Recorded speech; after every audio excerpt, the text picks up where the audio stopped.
Вы думаете, тамплиеров уничтожила Инквизиция? А вот Полибий, теперь уже знакомый вам древнегреческий историк, объяснил бы это иначе. Орден родился как горстка бедных рыцарей, которые защищали паломников в Иерусалиме. Им нечего было есть. Они ездили на одной лошади на двоих. Идея объединила сильных. Они горели верой. Это рождение. Потом им дали денег, и они стали банкирами всей Европы. Кредитовали королей. Хранили казну. Им доверяли все. Орден стал государством в государстве. Это расцвет.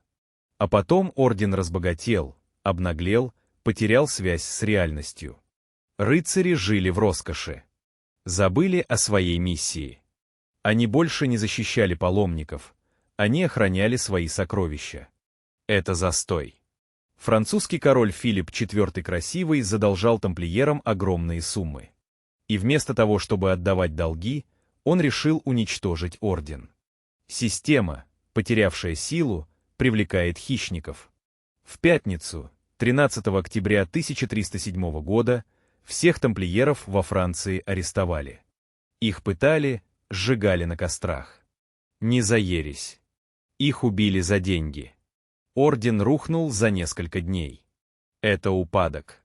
А на Киклозис Полибия во всей своей красе. Рождение, расцвет, застой, упадок. Орден уничтожил не внешний враг. Его убило собственное вырождение и алчность короля. Этот механизм не зависит от эпохи.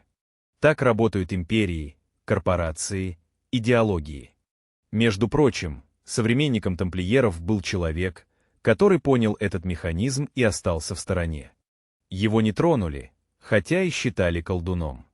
Звали его Альберт Великий. Но о нем в следующем ролике.